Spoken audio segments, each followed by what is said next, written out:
Samajwadi party से बगावत के बाद आखिरकार पूजा पाल को बीजेपी ने बड़ी जिम्मेदारी दे दी। उत्तर प्रदेश की राजनीति में पिछले कई महीनों से जिस फैसले का इंतजार किया जा रहा था, अब उस पर मुहर लग चुकी है। भारतीय जनता पार्टी ने चायल से वर्तमान विधायक पूजा पाल को उत्तर प्रदेश संगठन में प्रदेश उपाध्यक्ष की जिम्मेदारी सौंप दी है। इस नियुक्ति के बाद राजनीतिक गलियारों में नई चर्चाएं शुरू हो गई हैं। सवाल उठ रहा है कि क्या यह सिर्फ एक संगठनात्मक जिम्मेदारी है या फिर 2027 के विधानसभा चुनाव से पहले बीजेपी का बड़ा राजनीतिक दांव, क्योंकि पूजा पाल का राजनीतिक सफर पिछले कुछ समय में जिस तेजी से बदला है, उसने उत्तर प्रदेश की राजनीति में अलग ही संदेश दिया है। पूजा पाल उस समय सबसे ज्यादा चर्चा में आई जब राज्यसभा चुनाव के दौरान उन्होंने समाजवादी पार्टी के अधिकृत उम्मीदवार के बजाय भारतीय जनता पार्टी के पक्ष में मतदान किया। उस समय यह मामला पूरे प्रदेश की राजनीति का बड़ा मुद्दा बना था। इसके बाद विधानसभा में अपने संबोधन के दौरान उन्होंने अतीक अहमद का जिक्र करते हुए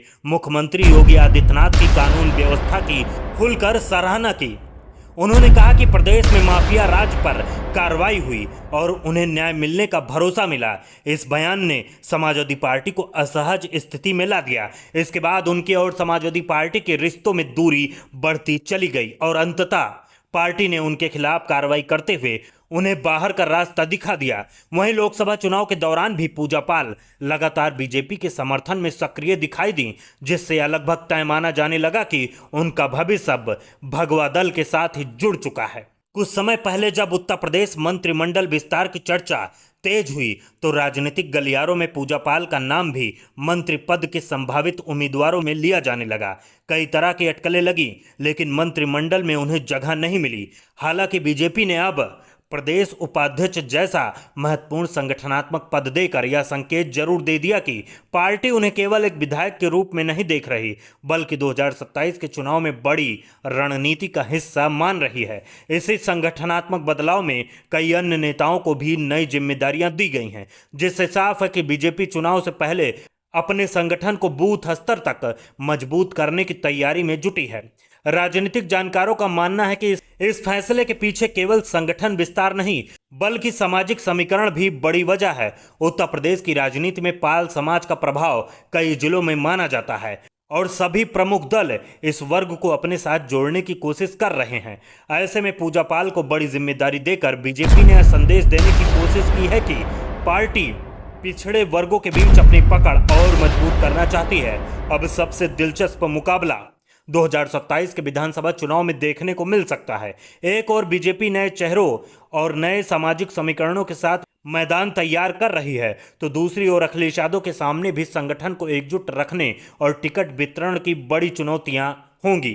राजनीतिक चर्चाओं के बीच यह सवाल लगातार उठ रहा है कि समाजवादी पार्टी इस बार किन नेताओं पर भरोसा जताएगी और बागी नेताओं को लेकर क्या रुख अपनाएगी। वहीं पूजा पाल अब बीजेपी के संगठन का अहम चेहरा बन चुकी हैं।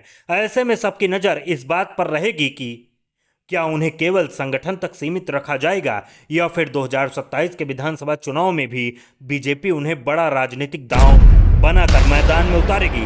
आने वाले महीनों में लिए जाने वाले फैसले उत्तर प्रदेश की राजनीति की दिशा तय करने में महत्वपूर्ण भूमिका निभा सकते हैं। अब राजनीतिक नजरें सिर्फ बीजेपी पर ही नहीं, बल्कि समाजवादी पार्टी की अगली रणनीति पर भी टिकी हुई है। 2027 का विधानसभा चुनाव जैसे जैसे करीब आएगा, टिकट वितरण सबसे बड़ा मुद्दा बनने वाला है। पिछले कुछ वर्षों में समाजवादी पार्टी के कई नेताओं ने या तो पार्टी छोड़ी या फिर पार्टी लाइन से अलग रुख अपनाया। ऐसे में माना जा रहा है कि अखिलेश यादव इस बार उम्मीदवारों के चयन में पहले से कहीं ज़्यादा सावधानी बरत सकते हैं। हालांकि पार्टी की ओर से अभी तक टिकटों को लेकर कोई आधिकारिक घोषणा नहीं हुई है, लेकिन राजनीतिक चर्चाओं में यह सवाल लगातार उठ रहा है कि क्या इस बार संगठन के प्रति वफादार नेताओं को प्राथमिकता मिलेगी और बागी तेवर दिखाने वाले नेताओं के लिए दरवाजे पहले जैसे खुले रहेंगे या नहीं। दूसरी तरफ बीजेपी लगातार अपने संगठन को मजबूत करने में जुटी है और पूजा पाल को प्रदेश उपाध्यक्ष बनाकर उसने यह संकेत देने की कोशिश की है कि पार्टी ऐसे नेताओं को भी बड़ी जिम्मेदारी देने से पीछे नहीं हटेगी जो उसके राजनीतिक अभियान को मजबूत कर सकते हैं।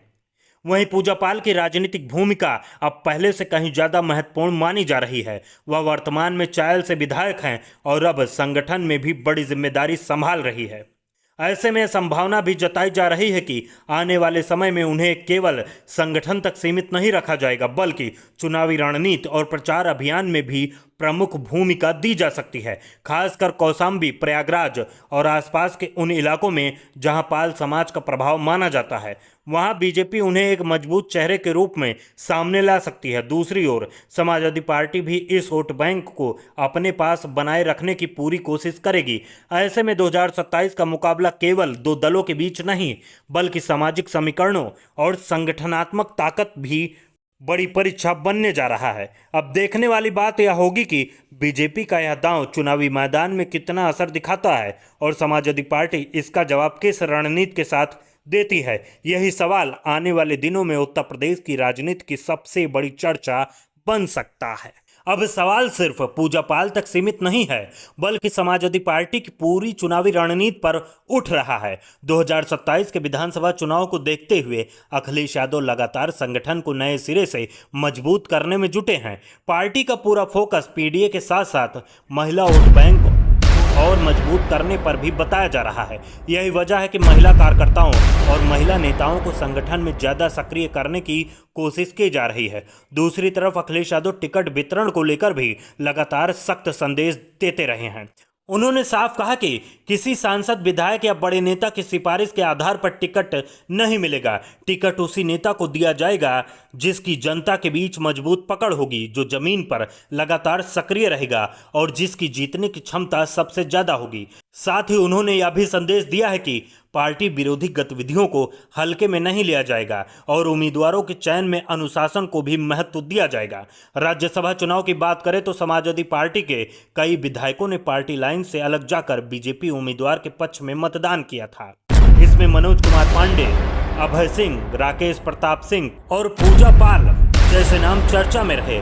बाद में समाजवादी पार्टी ने मनोज कुमार पांडे, अभय सिंह और राकेश प्रताप सिंह को पार्टी से निष्कासित कर दिया, जबकि पूजा पाल ने भी बाद में खुले तौर पर बीजेपी का समर्थन किया और अब उन्हें बीजेपी ने प्रदेश उपाध्यक्ष की बड़ी जिम्मेदारी दे दी है। ऐसे में राजनीतिक विश्लेषकों की नज़र इस बात पर है कि 2027 के चुनाव में समाजवादी पार्टी अपने पुराने बागी नेताओं को लेकर क्या अंतिम रणनीति अपनाती है और बीजेपी पूजा पाल जैसे नेताओं को चुनावी मैदान में कितनी बड़ी भूमिका देती है। आने वाले महीनों में टिकट वितरण और संगठनात्मक फैसले ही उत्तर प्रदेश की राजनीति की दिशा तय करने वाले सबसे महत्वपूर्ण मुद्दों में शामिल होंगे। अब सबसे बड़ा सवाल 2027 के चुनाव को लेकर है, क्या अखिलेश यादव इस बार टिकट वितरण में पूरी तरह नई रणनीति अपनाएंगे? क्या बागी नेताओं के लिए समाजवादी पार्टी के दरवाजे बंद रहेंगे या चुनावी समीकरण कोई नया मोड़ लाएंगे? वहीं क्या बीजेपी पूजा पाल को सिर्फ संगठन तक सीमित रखेगी या चुनावी मैदान में भी बड़ा दांव खेलेगी? आपकी राय क्या है, हमें कमेंट में जरूर बताइए। अगर आपको यह वीडियो पसंद आया हो, अपने दोस्तों के साथ शेयर करें और उत्तर प्रदेश की हर बड़ी राजनीतिक खबर के लिए हमारे चैनल को फॉलो जरूर करें।